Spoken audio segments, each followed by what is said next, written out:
నాకు ఒక 5 questions 5 questions ఇది ఎవరికైనా సరే ఎవరికైనా కావచ్చు నా నుంచి వచ్చినవి. మీకు ఇలాంటి ఈ క్వశ్చన్స్లో మీకు ఏమైనా మాకు కూడా ఇలా అనిపించింది అన్న వాళ్ళు కంపల్సరీ కామెంట్ చేయండి. ఆ క్వశ్చన్ 1 2 3 అలా.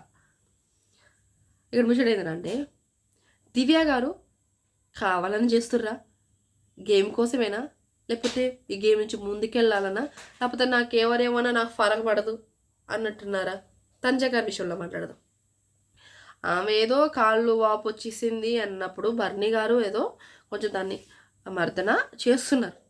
దీంట్లో ఏమికి వచ్చిన ప్రాబ్లం ఏంటి?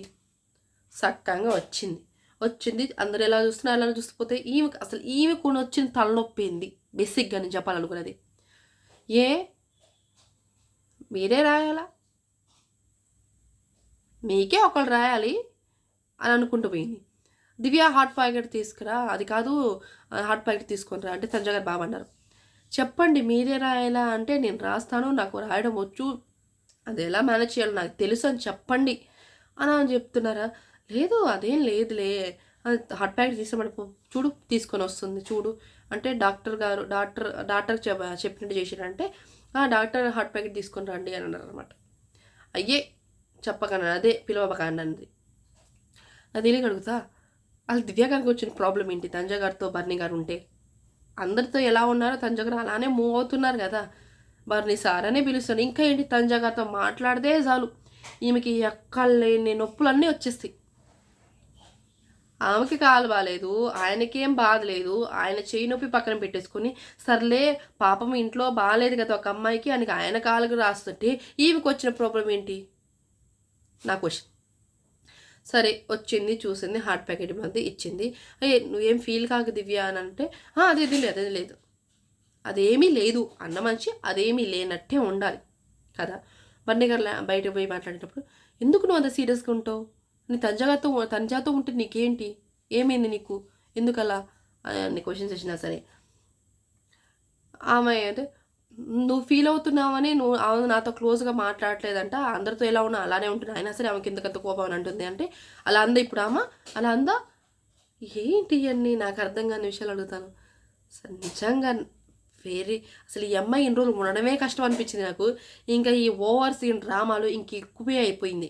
వాళ్ళ అమ్మ వచ్చిన కానీ ఇంకెక్కువే చేసేస్తుంది. అంత పాజిటివ్గా ఉంది కదా, ఏం కదా మన ఎట్లా ఆడినా ఈ బర్నీ గారితో ఎలా ఆడినా సరే మన ఇంట్లో ఉంటూ ఆయన బయటకు పోతాడు, మనమైతే చిల్ ఎంజాయ్ చేసుకోవచ్చు. ఇక నీ వల్ల పోయినని బాధ లేదు, సరే దానికి కారణమైనా సరే మనం దూరం ఉందామంటే అదా లేదు. ఆ వచ్చిన మనిషి ఆడుకున్నా సరే ఆయన కూసున్నా తప్పే, నించున్నా తప్పే, పడుకున్నా తప్పే, తిన్నా తప్పే, ఏమైనా చేసినా తప్పే, ఎవరితో మాట్లాడినా బాధే. అందరితో మాట్లాడినప్పుడు బాధ లేనప్పుడు తనుజ గారితో మాట్లాడినప్పుడు కూడా బాధ ఉండకూడదు. సొంత బ్రదర్ కాదు కదా, నామకే ఫరక్ అంతే, అలానే ఉండాలి. తనుజ గారితో మాట్లాడితే నాకేం ఫరక్ పడదు. ఇంకో మాట అండి, వాళ్ళ అమ్మగారు వచ్చిన తర్వాత వెళ్ళిపోయింది. ఈ సీన్లో డిస్కషన్ ఒకటి వేసారు అనమాట. దాంట్లో సుమన్ శెట్టి గారు, బర్నీ గారు, దివ్య గారు ఇలా ముందు కూర్చున్నారు. బర్నీ గారు సుమన్ శెట్టి గారు పక్కన అలా కూర్చుంటే మా అమ్మ వచ్చి చెప్పినా సరే ఎవరు ఏమనుకున్నా ఈ దునియాలో నాకు ఫరకే పడదు.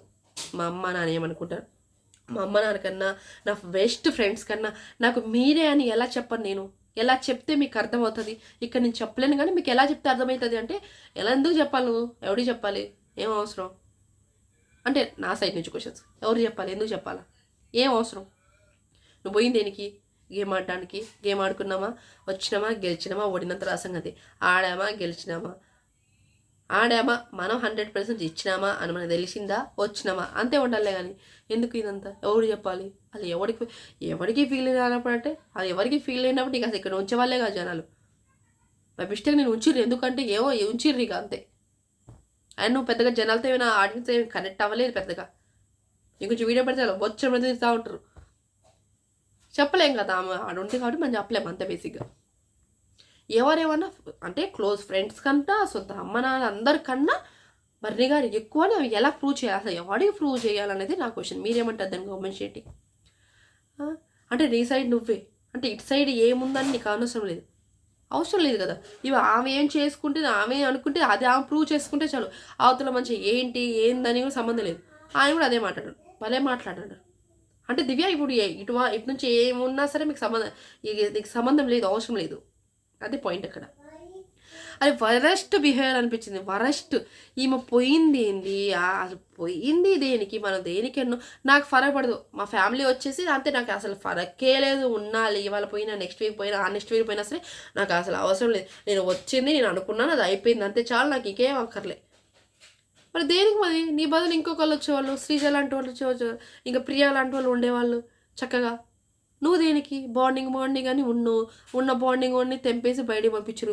ఏదో జనాలు నామకి మళ్ళీ పంపించరు, మళ్ళీ పంపిద్దామని మంచిగా కూర్చున్నావు. అది ఈమెకి ఎందుకు ఓట్లు వేస్తున్నారు జనాలు అనేది నాకు అర్థం కాని పాయింట్ అనమాట. ఏముంది ఇక్కడ తంజాగాని గురించి మాట్లాడితే జనాలందరూ తంజా పియ్యారా ఎందుకు పియ్యారా అవుతాం మనం?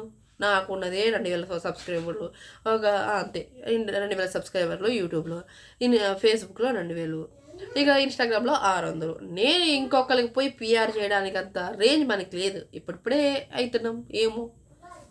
అది మనం బేసిక్గా క్వశ్చన్ చేయండి అబ్బా మీరైనా. ఇక్కడ ఇంకొకటి, మార్నింగ్ రెడీ అయ్యారు, అక్కడ కూర్చున్నారు, అది మీరు చాలా మంది చూసి ఉంటారు. తంజాగారి అక్కడ ఆల్రెడీ డిస్కషన్ అవుతుంది. మీరు ఎవరితోనే ఉండండి, ఎవరితోనే మాట్లాడి, ఎవరితోనే నాకు నీకు ఒక మనిషి అవసరం ఉన్నప్పుడు ఒకలాగా, అవసరం లేనప్పుడు అలాంటి మనుషులు నాకు చూస్తే నిజంగా నాకు చిరాకేస్తుంది. నాకు వాళ్ళతో ఉండాలని ఉండదు. అంటే తనుజ గారు తనకు అవసరం ఉన్నప్పుడే బర్నీ గారితో ఉంటున్నారు, అవసరం ఉన్నప్పుడే క్లోజ్గా ఉంటున్నారు, అవసరం లేనప్పుడు బయటకు వచ్చేస్తున్నారు. అవకాశవాది అన్నట్టు ఆ మాట్లాడుతుంది, పోర్ట్రేట్ చేస్తుంది. ఇప్పుడు ఎవరైనా ఎమోషనల్ ఉంటే కళ్యాణ్ తిప్పుకున్నదే ఈమె. ఒక మాట చెప్పాలంటే బర్నీ గారు తనుజ గారితో ఉన్నప్పుడు చాలా సేఫ్గానే ఉన్నారు. నామినేషన్లు వచ్చినా సేవ్ అయిపోయేవాళ్ళు. ఈమె ఎప్పుడైతే ఎంటర్ అయిందో పిల్ల, అసలు ఆయన గేమే మారిపోయింది. అన్న అనే బాండింగ్లో అక్కడ పెట్టేసి ఆయన ఏదైనా ముందుకు పోతే నువ్వు, ఈయనకపోతే గొయ్యి అన్నట్టు ఉంది ఈయన పరిస్థితి. బేసిక్గా ఒక మాట చెప్పాలంటే నిజంగా ఇలానే ఉంది, మీరేమైనా అనుకోండిలే. కానీ ఆయన ఏం చేసినా తప్పట్టి అసలు ఈ పిల్ల దేనికి పోయింది అనేది నాకు అర్థం కాదు. అలా ఈమె లాంటి వాళ్ళు ఇక బొచ్చడి మంది ఉన్నారు కదా బయట, అవకాశం కోసం వెయిట్ చేస్తూ ఉన్నారు కదా, వాళ్ళకి బాగుంటుంది. ఇంకా ఇలాంటి వాళ్ళకి పంపించేది బాండింగ్ అన్న చెల్ల అనుబంధం సాంగ్ వేసుకోవాలి మనం. ఇంకా ఏం చేద్దాం అట్టుంది. ఏం చేసినా ఏవైతే మాట నా సంబంధం నాకు అవసరం లేదు. నేను ఇలాంటి వాళ్ళు ఉంటే నాకు చిరాకు, నాకు నచ్చదు, అసలు నచ్చదు అని అన్నది. వస్తుంది ఆగండి, నాకు ఇప్పుడు వస్తుంది, నాకు మాట్లాడాలని లేదు. అది కాదు దివ్య, నువ్వు ఎందుకు ఇలా అన్నీ చేసుకుంటావు అంటే నాకు ఇప్పుడు మాట్లాడలేదు. నాకు అలానే కాదు, నాకు అవసరం లేదు. ఎందుకంటే తనుజ గారు బర్నీ గారితో క్లోజ్ అయితే ఈమెకి ఓర్చలేంతనం. ఇంకా వాళ్ళ పాప వచ్చినప్పుడు కూడా తనుజ గారితో హక్ చేసుకొని తనుజ గారితో ముద్దు పెడుతున్నా, మీ బాండింగ్ నాకు ఇష్టమన్నా సరే అసలు ఆ ఫేస్ చూడాలి. అసలు వామ్మో ఇక్కడ మాడిపోయిన వాసన వస్తుంది అన్నట్టు, వారి నాయన ఏంటి పిల్ల అని పెట్టుకొని అసలు కళ్ళు ఇంత పెద్ద పెద్ద గుడ్లు చేసుకొని మూతి పెట్టేసి అసలు భయంకరంగా అనిపించింది నాకు. ఏంద్రా నాయన ఈ పిల్ల ఇంత కసి, ఇంత ఏమంటారు ఏదో అనుకోండి, ఇంత శాడిజం ఏందనిపించింది నాకు నిజంగా చెప్పాలంటే. మాట నాకు గుర్తురాట్లేదు కానీ శాడిజం.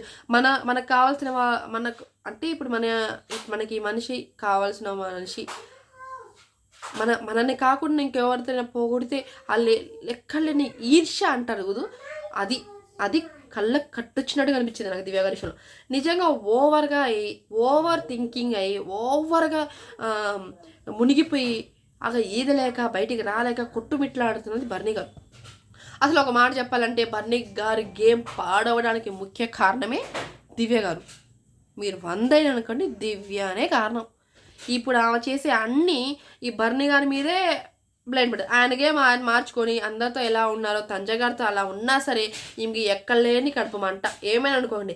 అసలు వరస్ట్ బిహేవియర్ అనిపించింది. అసలు బాండింగ్ ఏంది, అసలు నాకు బిగ్ బాస్ వల్ల బాండింగ్ ఏంది, ఏమైనా ఆడడానికి పోయింది గేమ్ ఆడుకొని రానరా నాయన అంటే నాన్న అంటారు, అక్క అంటారు, అన్నయ్య అంటారు, అమ్మ అంటారు. ఇదేం బాండింగు, ఇదేమో సరే జనాలకు నచ్చింది కాదంటారు, మస్తు రేటింగ్ అనుకోండి. ఇక కానీ ఈ అమ్మాయి ఓవర్గా ఈ ఎవరితో మాట్లాడినా ఆయన అసలు ఎవరితో మాట్లాడుకో నోరు మూసుకొని ఒక కూర్చోవాలి నువ్వు అన్నట్టే బిహేవ్ చేస్తుంది. ఆయన నొప్పి ఆయన ఇష్టం, ఆమె చెయ్యి ఆయన నడుము కాళ్ళు చేతులు ఆయన ఇష్టం, ఆయన నచ్చినట్టు ఆయన చేసుకుంటాడు. నీకు అవసరం లేని నువ్వు ఇన్వాల్వ్ అవ్వకూడదు. నాకు అవసరం లేదు, నేను ఆ గేమ్ నేను ఆడుకుంటా, నీ గేమ్ నువ్వు ఆడుకో. ఆ మనిషి ఏం చేసినా ఏం చేయకపోయినా నీకు అనవసరం. ఆయన అసలు నామినేషన్ వేసినప్పుడు నేనేం చేసినా నీకు అనవసరం, నేను ఎవరితోనో నీకు అసలు నీ గేమ్ నువ్వు ఆడుకో నా గేమ్ నేను ఆడుకో అని నామినేషన్ చేస్తుంటే ఇంత చెత్త అయ్యేది కాదు. ఇవాళ అమ్మ వచ్చింది, ఏం క్లూ ఇచ్చిందో ఏం ఇచ్చిందో వచ్చింది, రచ్చరత్త ఏదో ఫన్ చేసి వెళ్ళిపోయింది. చెప్పాలి నీ గేమ్ నువ్వు ఆడుకో, నువ్వు దేనికి వచ్చో నీ గేమ్ ఆడుకోవడానికి వచ్చో అలా ఆడు.